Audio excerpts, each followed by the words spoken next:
Hello and welcome to Love, Life and Faith with me, Dr. Abigail. I'm so glad to be back with you once more. I felt a very strong urge to do today's topic with the hope that someone, whether man, woman, a young person or old, can be encouraged to love, to accept and embrace who they are. See, life is full of many different folks, many varieties. Just take a walk to your local high street, your shopping mall or market, and you will see different people, different faces, shapes, sizes, accents, different family backgrounds. But you are unique. To really appreciate how unique you are, let me tell you in medical terms, of the 7.8 billion people in the world, your DNA is unique to you alone. Your palm creases, no other person in the world has the same line markings. Each one of your fingerprints is completely unique to you. Your blood veins, the pattern of distribution of your veins in your body is unique to you also.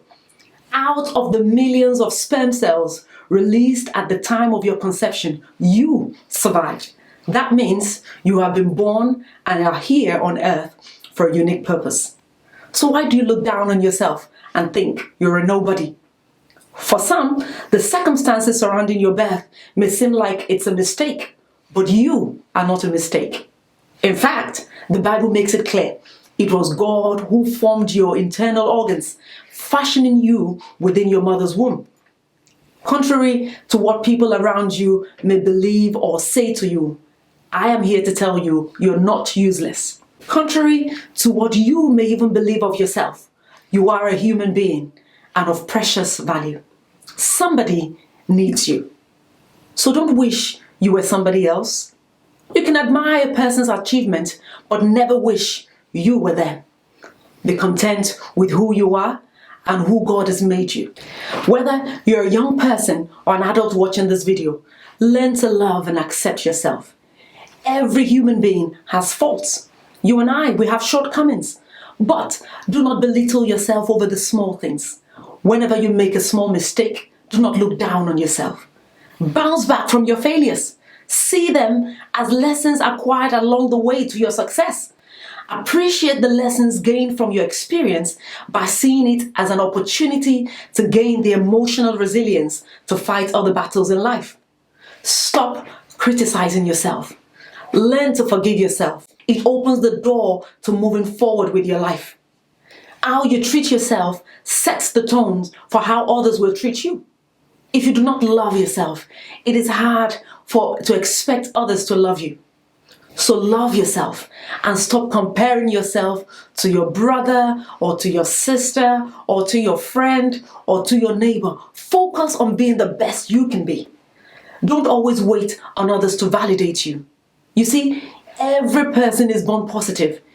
It is simply people's environment, largely fueled by the way they've experienced and navigated the world, which shapes the person into a better individual. So you have a choice to embrace your positive attributes. Nothing can thrive unless you give it power and permission, whether negative thoughts or positive thoughts. So, what are you giving permission in your life?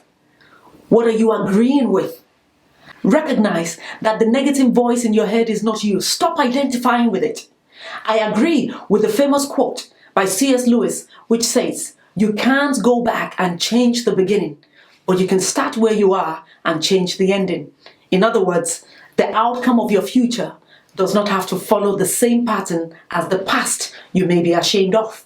Part of loving yourself is embracing the love of God and His free gift to save us from ourselves, from our past mistakes and sins, thus changing our present and future outcome.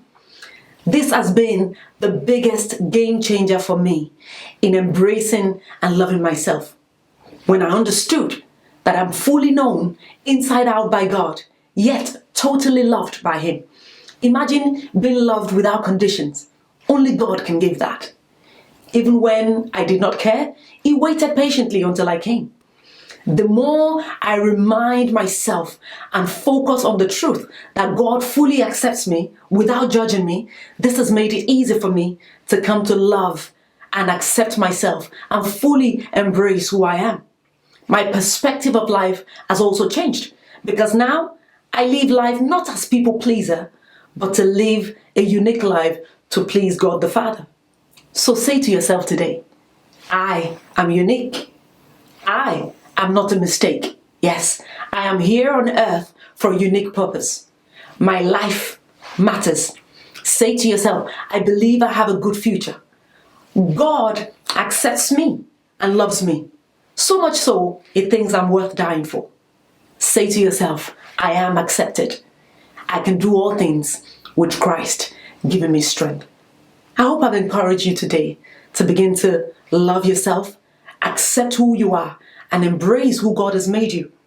For you are not a mistake. In fact, you are unique. And God loves you just the way you are. And so do I. Join me next week for another episode of Love, Life and Faith. Until then, see you later.